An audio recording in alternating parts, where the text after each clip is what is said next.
크로스의 성경연구 제2권 구약 권별 내용 연구 중에서 제6과 족장들의 세계, 아마 오늘이 창세기의 마지막 시간이 될 텐데요. 네, 뭐 늘 말씀드리는 거지만 교재가 잘 되어 있습니다. 좋은 교재이고요. 오랫동안 한국교회를 위해서 또 헌신해 왔고 앞으로도 그럴 교재라고 생각을 합니다. 교재의 내용을 좀 충실하게 읽어 오시거나 아니면 이 시간 이후에 교재 내용을 반드시 좀 읽으시면 두꺼운 교재지만 이렇게 일주일에 한 과씩 해나가다 보면 어느 순간 또 다 소화할 수 있을 거라고 생각을 합니다. 그러니까 꼭 놓치지 마시고 이 시간보다 더 중요한 건 교재를 이제 따라가시는 거니까요. 반드시 좀 소화하시면 좋겠고, 오늘은 이 교재를 중심으로 해서 제가 조금 더 주목해서 이야기하고 싶은 것들을 나누면 좋겠는데요.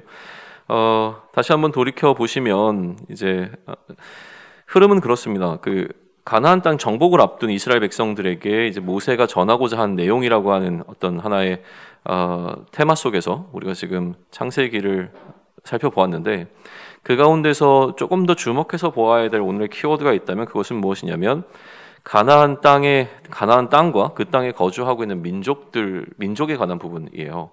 그래서 키워드 자체를 이제 가나안이라고 좀 잡으시면 좋을 것 같아요. 왜냐하면 지금 막 가나안 땅을 정복하기 바로 이제 정복 전쟁을 앞두고 있는 이 창세기 독자들에게 이 가나안이라고 하는 민족과 우리가 왜 전쟁을 벌여야 하며 우리가 왜 그 땅에 들어가야 되는가라고 하는 것에 대한 충분한 설명이 좀 필요하겠죠. 그러니까 그거를 이제 포커스로 해서 모세가 이 창세기에서 그 내용을 어떻게 녹여내고 있는가를 좀 살펴보시면 상당히 흥미로운 부분들을 많이 발견하실 수가 있습니다. 그 부분들을 좀 제가 오늘은 소개시켜드리는, 저도 뭐 시간이 좀 더 있어서 이런 것들을 공부할 때는 목회가고 싶고 목회할 때는 이제 또 공부가 되게 하고 싶은데, 아무튼 조금 더 시간이 있어서 이 부분들을 더 잘 이렇게 깊이 좀 들여다보면 좋겠는데 그럴 만큼의 사실 여유가 없어서 제가 소개해드리고 저의 목적은 이렇게도 볼 수 있구나. 그러면 한번 오늘 내가 작정하고 창세기를 좀 읽어봐야겠다라는 마음만 드시면 읽지 않으시더라도 언젠가 내가 창세기를 한번 이렇게 읽어보면 좋겠다, 그럼 재밌겠다는 마음만 드시면 저는 오늘 성공한 거라고 생각합니다. 네, 한번 이야기를 좀 진행을 해보시죠. 첫 번째 그림을 보시게 되면 이거는 이제 족장 시대에 관한 부분인데 지도가 나오죠. 족장 시대. 족장이라고 하는 것은 사실은 이제 우리가 역사적으로 해서 이게 무슨 시대 이렇게 나누는 것보다 어쨌든 간에 가족 중심이었던 거고, 가족이라고 하는 이게 혈연 중심으로 이제 움직일 수밖에 없었던 공동체였던 거죠. 그래서 누구로부터 시작합니까? 아브라함으로부터 시작되었고, 이 아브라함에서 누구에게로? 이삭에게로, 그리고 야곱에게로, 그리고 요셉에게로 이어지는 이 어떤 흐름이 창세기가 이제 다루고 있는 이제 족장의 시대이죠. 그리고 출애굽 시대를 거쳐서 그 다음에는 이제 어떻게 됩니까? 사사들의 시대가 오고, 그리고 이제 왕정 시대가 오게 되어지는 이스라엘의 역사적 흐름 가운데 우리는 지금 족장 시대에 관한 부분을 좀 다루게 되면서, 특별히 이 그림은 이 족장이었던 누구보다도 이제 이 족장 시대에 이들의 어떻게 보면 가족 공동체가 어떠한 방향성을 가지고 이동했느냐라고 하는 이동 경로에 좀 주목하면서 이 그림을 좀 그려 놓았습니다. 아브라함부터 시작된 이 족장 시대의 흐름이, 아브라함은 사실 어디서 출발합니까? 우르에서 출발해서, 여기 좀 확대된 그림으로 보게 되면 여기 고센이잖아요. 고센 땅에, 이집트의 고센 땅에 나중에 이제 정착하게 되어지잖아요. 그러니까 우르에서 태어난 아브라함이 이제 고센까지 들어가게 되어지는, 그러니까 아브라함의 후손들이 이제 고센 땅까지 들어가서 머무르게 되어지는 이야기. 이게 지금 아브라함부터 시작된 스토리의 어떻게 보면 창세기의 마지막이라고 볼 수 있는 거죠. 아브라함 어디서부터 저도 이야기를 해야 될지 모르겠는데, 자, 여기 일단 우르부터 시작을 해보시죠. 우르는 어떤, 그러니까 셈의 족보 이제 볼 테니까 일단은 데라에서 출발을 하는데, 이제 데라의 가족이 우르에 머물고 있었고, 데라의 아들이 아브람이잖아요. 아브람이 되기 전에. 그리고 이미 결혼을 하죠. 그죠? 이미 결혼을 해서 그때 사레와 결혼을 했고, 자녀가 없는 상태에서 데라가 이제 어떤 결정을 하냐면, 여기가 이제 가나안 땅인데, 이 가나안 지역으로 이주를 한 생각을 합니다. 누가요? 아브라함의 아버지였던 데라가. 그래서 떠나서 가나안 땅으로 가다가 가는 중간에 어디 머무르게 되냐면 이 하란 땅에 머무르게 되죠. 그죠? 그리고 이 하란에서 누가 죽습니까? 데라가 죽고, 아브라함은 여기 계속 머물러 있게 되어져요. 그런데 이곳에서 이제 하나님께서 아브라함을 택하시고 그를 부르시게 되어지는 것이죠. 그리고 너는 내 아비 친척집을 떠나라라고 이야기를 해요. 떠나라고. 그죠? 오늘 급한 일, 다들 이렇게 휴대폰을 다 하고 계세요? 급한 일들 있으십니까? 앞 지도 보고 계신 거예요? 네, 마음 상할 뻔했어요. 갑자기 해서 전쟁 났나 싶어가지고 지금. 네, 하란에 이제 거주하게 되어지죠. 지도 여기 있는 걸요? 네, 이거 보십시오. 그리고 고향 이제 떠나라고 하실 때 정확하게 어디로 떠나라는 이야기를 사실은 이렇게 기록되지는 않아요. 내가 너에게 보여줄 땅으로 가라. 그러고 난 다음에 성경은 어떻게 얘기하면 정확하게 이제 하나님께서 어디로 가라고 얘기하셨다고는 안 하고 일단 떠납니다. 일단 떠나요. 그래가지고 어디로 떠나냐면 가나안으로 갑니다. 이제 이 행간을 읽자면 왜 떠나라고 하니까 아브라함은 가나안으로 갔을까요? 원래 데라가 가고자 했던 목적지가 최종 목적지가 가나안이었으니까 아마도 그래서 이제 가나안으로 가지 않았을까라는 생각을 그냥 추측만 합니다. 어쨌든 가나안으로 이제 출발을 해요. 왜 위로도 갈 수도 있었잖아요. 그러면 혹시라도 또 저쪽 뭐 프랑스나 이런 쪽으로 가지 않았을까요? 아무튼 근데 이제 내려와서 가나안 땅으로 갑니다. 가나안 땅으로 가서 그러다가 어디에 머무릅니까? 세겜 땅에 머물렀을 때 그때 하나님께서 아브라함에게 뭐라고 얘기하시냐면 이 땅을 내가 너에게 주겠다라고 이야기를 하세요. 여기 세겜이 있죠. 그러니까 이 세겜에다가 단을 쌓게 되어지죠. 그래서 이 땅을 주겠다고 하셨는데 왜 아브라함은 이 애굽으로 갔냐는 거예요. 기근이 심해지니까 먹어 찾기 위해서 애굽으로 갔다가 거기서 이제 아내를 이렇게 하여튼 아내를 자기 아내가 아니라고 이제 속이는 사건도 있었고 그러다가 다시 돌아오게 되죠. 돌아와서 이 베델에 머물게 되어지고 여기서 어떻게 됩니까? 그의 사촌과 이별을 하게 되잖아요. 롯과 떠나서 동과 서로 나눠지게 되어지죠. 그래서 동쪽 땅을 이제 머물게 되고 더 좋아 보이는 서쪽 땅으로 이제 롯이 떠나게 되어지는 것이죠. 제가 지금 롯이라고 계속 얘기했나요? 롯이 아니라? 네, 롯. 네, 롯이 아니고 롯. 네, 맞네요. 네, 조카 롯. 네, 그래서 동과 서로 나눠지게 되어지는데 그러고 난 다음에 하나님께서 아브라함에게 뭐라고 얘기하십니까? 다 봐봐. 네가 보는 땅 다 줄게. 네가 볼 수 있는 땅은 다 볼게. 그리고 아브라함에게 또 뭐라고 얘기하냐면 종과 행으로 위아래로 또 양옆으로 네가 갈 수 있는 곳만큼 다 가봐. 네가 가는 곳 다 줄게. 이제 이렇게 약속을 하시는 것이죠.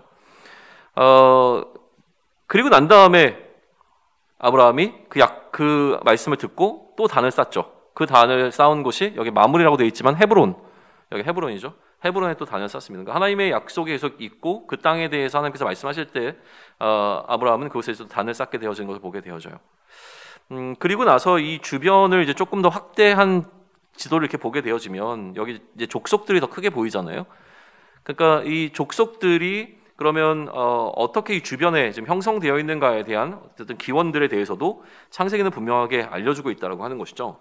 여기서 주목해야 될 것은 이 막벨라 굴이라고 하는 부분은 좀 강조가 되는데 여러 가지로 이제 아브라함이 돈 주고 산 땅이다 뭐 이런 이야기들 때문에 강조가 되는 것 같긴 한데 하여튼 이건 참조적으로만 이거 알고 계시면 좋을 것 같고 그 장지가 놓여 있는 곳이 이제 가나안 땅이라고 하는 사실을 좀 강조하나요? 아무튼 이 부분을 좀 주목해서 본다면 이 부분에도 의미를 부여할 수 있을 것 같긴 합니다.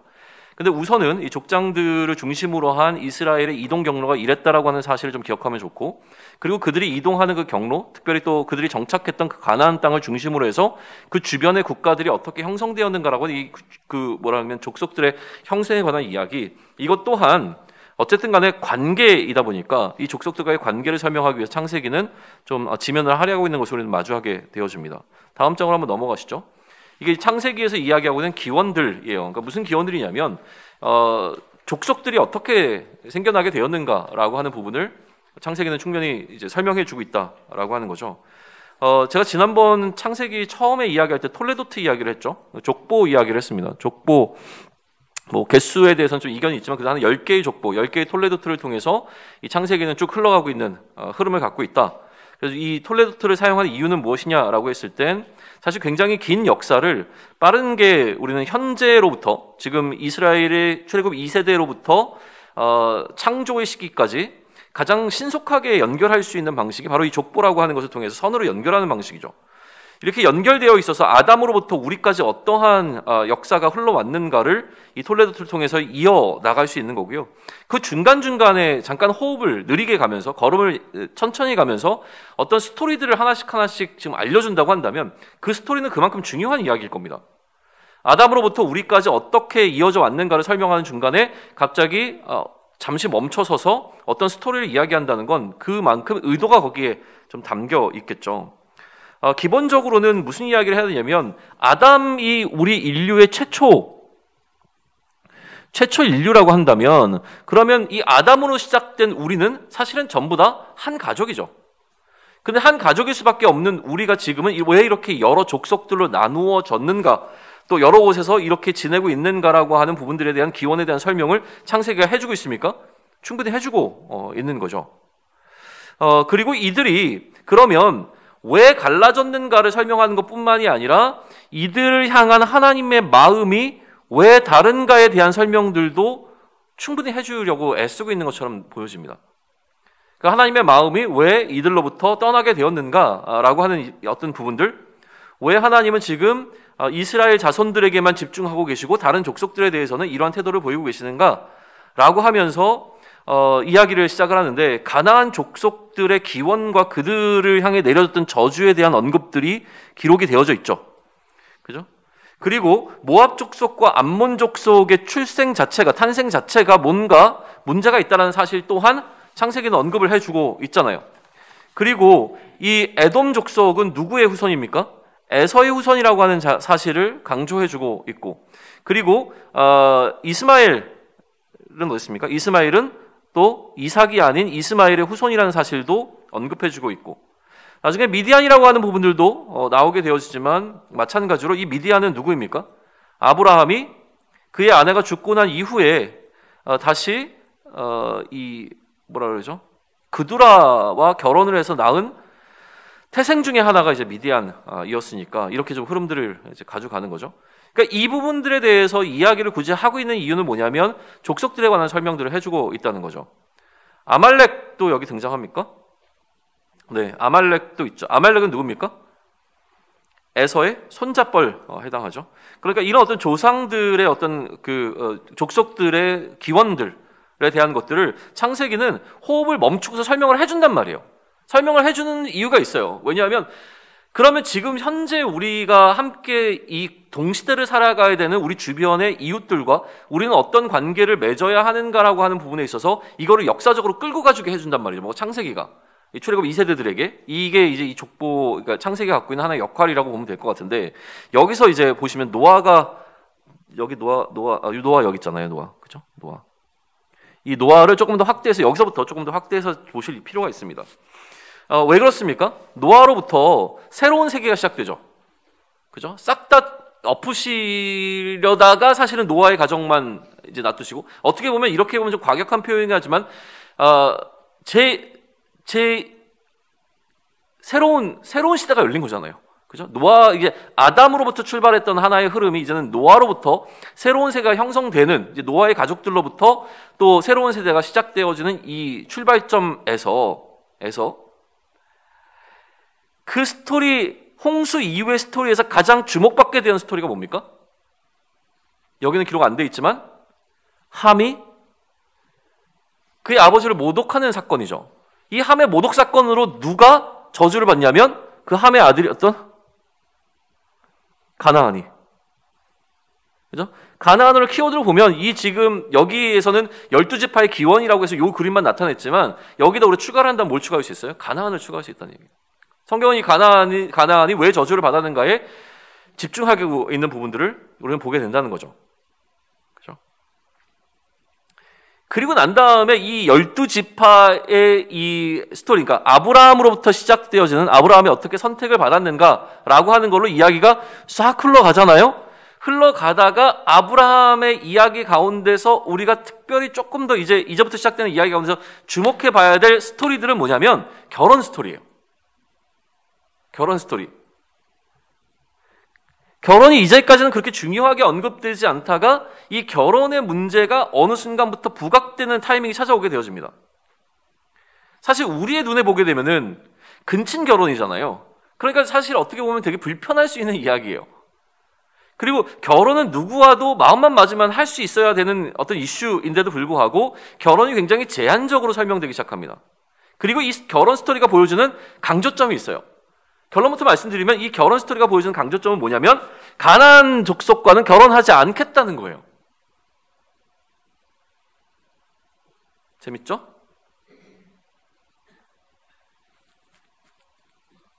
결혼의 문제가 언제부터 이슈가 되기 시작할까요?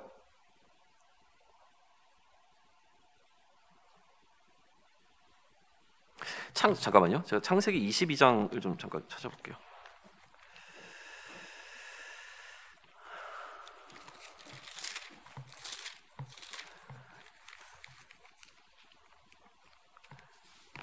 자, 그 창세기 22장에 가게 되면 되게 흥미로운 기록이 하나 등장해요. 아브라함이 그 전에 어떤 일을 있었습니까? 이삭을 번제로 드리려고 했던 사건을 기록하고 난 이후에 이제 20절에 보게 되면 이 일 후에 어떤 사람이 뜬금없이 아브라함에 가서 무슨 이야기를 던졌냐면 밀가가 당신의 형제 나홀에게서 자녀를 낳았습니다라는 이야기를 하고 그의 맏아들은 어쩌고저쩌고 하고 난 다음에 그리고 나서 누구 얘기를 해요? 부드엘이 리브가를 낳았다라고 하는 이야기를 하면서 지금 당신의 어떤 이쪽 옆에 이 나홀로 가보시죠. 이 스토리에 대한 이야기를 누군가가 와서 전달을 해주는 거예요. 갑자기 왜요? 리브가를 등장시키기 위해서 이야기를 하죠. 그죠? 그러니까 이 이야기가 중요하단 말이에요. 그냥 리브가가 나홀 그러니까 부두엘의 딸이었다 이런 이야기를 하는 게 아니라 갑자기 이삭의 이야기를 하고 난 다음에 그 다음에 이 리브가의 이야기를 하는데 리브가가 장차 어떻게 되기 때문에 이삭의 아내가 되기 때문에 그죠? 그러면 이삭의 결혼의 문제가 언제 이슈가 될까요?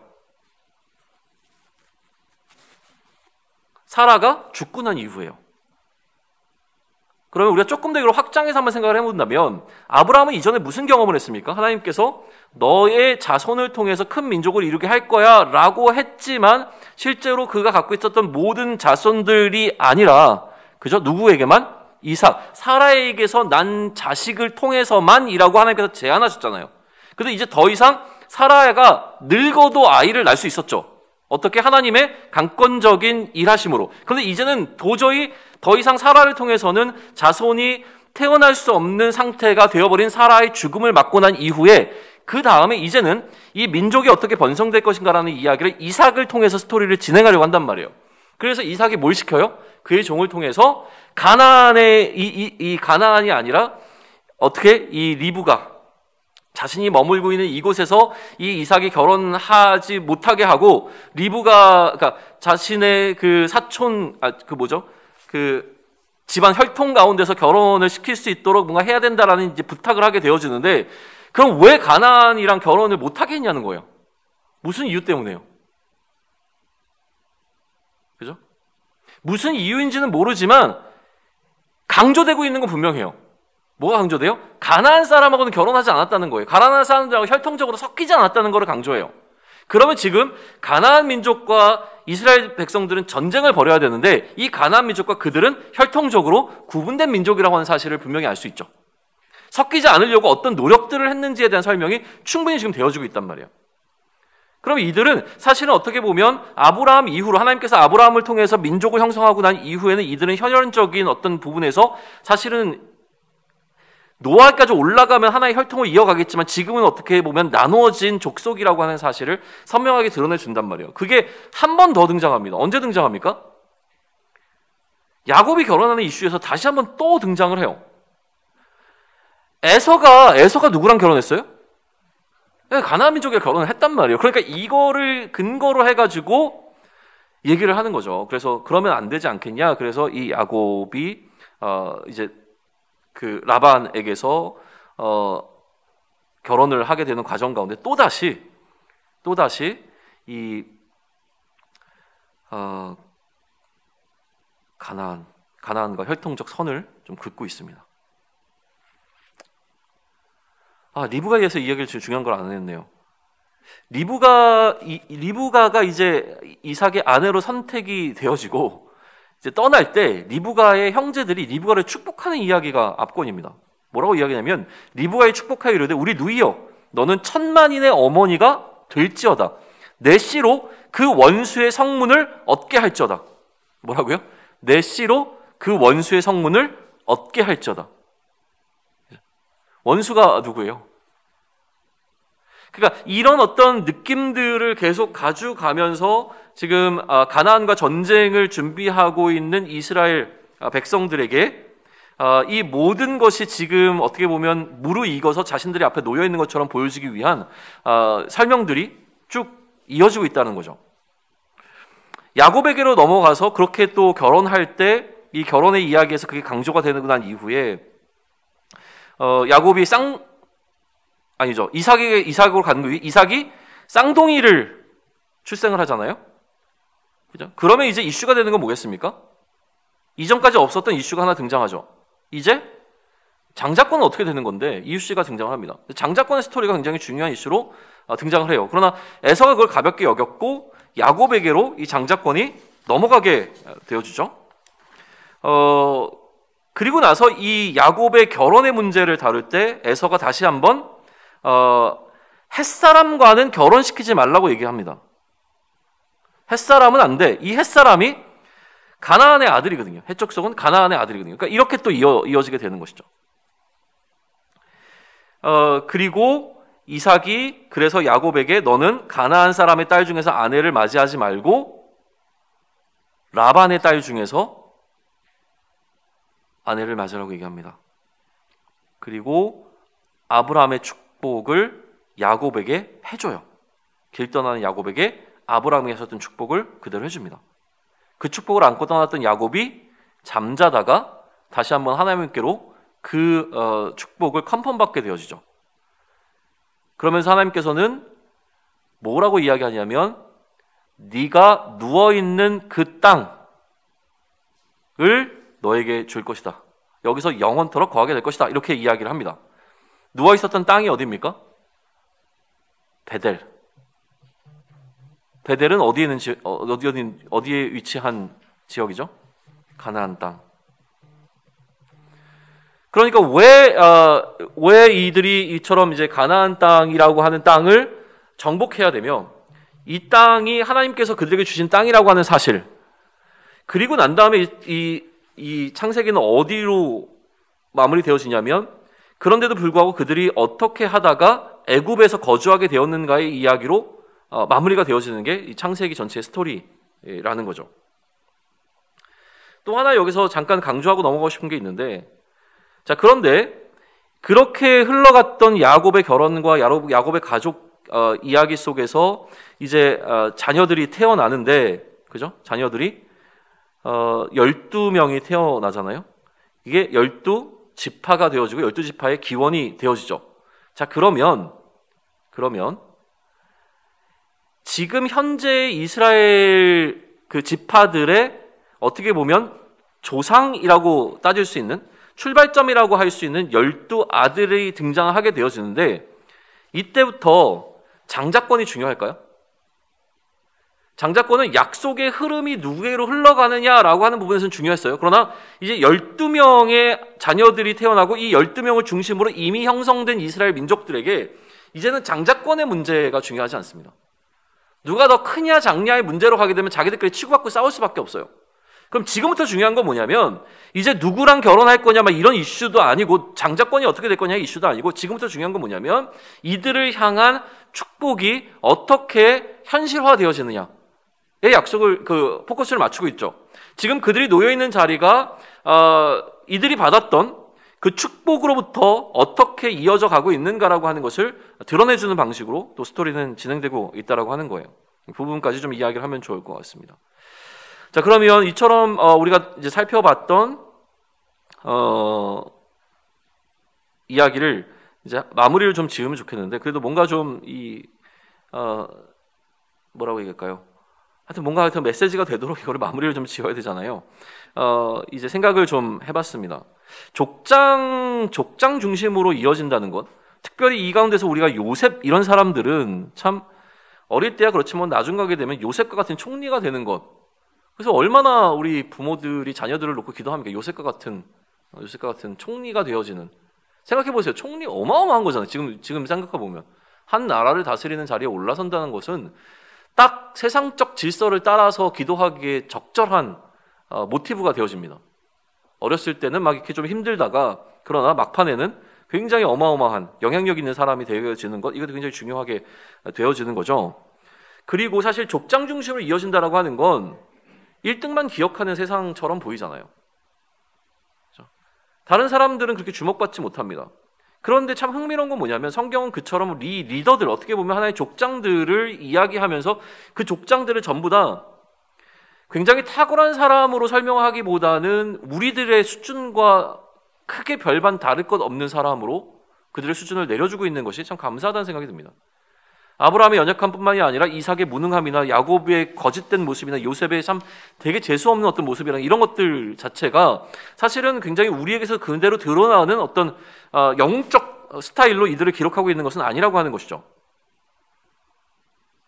그리고 난 다음에 이 곳곳에서 순간순간 드러나고 있는 가장 핵심적인 창세기의 메시지 가운데 하나는 뭐냐면 하나님께서 앞서가셔서 모든 것을 준비하시고 하나님께서 이 모든 일을 하셨다는 메시지를 계속 던져줍니다. 그게 아까 얘기는 결혼 스토리에서도 강조가 돼요. 결혼 스토리에서 하나님께서 이 모든 것을 준비하시고 예비하셨다라는 이야기. 그 전에 또 이삭을 바치는 사건도 마찬가지고요. 그리고 요셉이 그의 형제들과 부모를 만나서 하는 이야기도 그거예요. 나를 미리 이로 보내신 것이 당신들이 아니라 하나님이시다라고 하는 이 메시지를 굉장히 하면서 이미 하나님께서 앞서가셔서 우리의 길을 예비하시고 하나님께서 우리와 동행하고 계신다라고 하는 이 하나님의 일하심에 대한 강조를 굉장히 해주고 있습니다. 그러니 우리는 기본적으로 이 창세기가 우리에게 보여주려고 하는 건 이스라엘 백성들이 지금 자신들이 놓여있는 현재의 상황, 삶의 자리를 역사적 정황 속에서 어떻게 이해하고 지금 현재 그들에게 주어진 이 사명을 어떻게 감당할 것인가를 깨닫기 위한 굉장히 좋은 어떤 배경적 지식을 전달해 주는 것이라고 하는 것이 하나의 중요함이고, 또 하나는 그러한 지금까지 흘러왔던 역사적 흐름 가운데서 하나님께서 그들보다 앞서서 어떤 일을 하셨으며 이들과 여전히 동행하실 것이라고 하는 그 확신을 주는 메시지가 담겨 있는 것이 창세기라고 한번 정의를 내려보자고요. 그러면 결국 우리도 마찬가지인 거죠. 우리가 오늘 서 있는 이 삶의 자리는 세상의 질서가 움직이고 있는 자리입니다. 근데 이 세상에 있는 질서 가운데서 우리가 왜 마치 결혼의 관계를 맺는 것처럼 관계를 맺지 않아야 되는 이유, 함께 살아가면 안 되는 이유가 무엇인지에 대한 것을 명확하게 해서 그들과 우리를 구별해내는 거룩을 지켜낼 수 있는 그 이유를 통해서 우리는 이들과 함께 더불어 살아가는 것이 아니라 이들을 정복해야 되는 사명을 갖고 있는 자라고 하는 사실을 어떻게 이해할 것이냐. 그리고 우리가 이렇게 세상이라고 하는 어마어마한 거대한 적 앞에서 우리의 무능함에도 불구하고 우리가 그들 앞에 서야 되는 이유는 무엇이냐면 하나님이 하나님 되심을 경험하게 되고 하나님의 일하심을 우리 또한 마주하게 될 것이라는 사실을 깨닫게 해주는 역할을 해주죠. 그러니 우리는 창세기를 읽으면서 이 가나안 정복을 앞두고 있는 이들의 이 정복의 전쟁이 우리의 전쟁이라는 사실을 좀 인식할 필요가 있습니다. 그리고 이 전쟁을 반드시 치러놔야 되는, 이 전쟁을 내가 굳이 뭐하러 해야 돼? 그냥 오늘 하루 살기도 바쁜데 라고 하는 생각에 머물러 있는 것이 아니라 이 전쟁이 우리에게 주어진 사명이라고 하는 사실을 깨달아야 할 필요가 있는 것이죠. 그리고 그 약속의 땅에 들어가기 위해서 우리에게 필요한 이 정복의 전쟁에 우리가 어떻게 임할 것인가를 고민을 해야 됩니다. 그러나 이 일을 감당하는 나의 사명은 나의 어떠함 때문에 결론 맺어지게 될 일이 아니라는 거예요. 나는 내 자리에서 최선을 다하겠지만 그러나 결국 우리가 하게 될 고백은 하나님이 하셨다라는 고백일 겁니다. 그러니 오늘 우리의 삶을 살아가면서 우리가 기대하고 고백해야 될 것은 무엇이냐면, 요즘 그런 이야기 하잖아요. 뭐라 그러죠? 그 운동선수들, 예를 들면 손흥민 같은 이야기를 하면 오늘 경기에서 손흥민 했다라는 이야기를 합니다. 그러니까 가장 손흥민다운 플레이를 했다는 거죠. 그러면 우리의 삶 가운데서 가장 하나님 하신 일, 하나님 하셨다라고 하는 고백을 우리가 할 수 있겠느냐는 거예요. 오늘 우리의 삶에서 하나님이 하나님 하시길, 그러니까 가장 하나님스러운 방식으로 하나님께서 우리의 삶을 이끌어 가시고 우리의 삶이 그 하나님 안에서 해석되어지는 그 삶을 살아낼 수 있기를 원합니다. 그래서 나의 어떠함이 아니라 오늘 하루를 마쳤을 때 그 하나님의 하나님 되심이 하나님이 하나님 하신 일들이 우리 가운데서 풍성해질 수 있는 일들을 우리가 경험할 수 있기를 좀 소망합니다. 그것을 위한 격려와 도전을 창세기를 통해서 받으시길 소망하면서 오늘 창세기는 이렇게 마무리 짓도록 하겠습니다.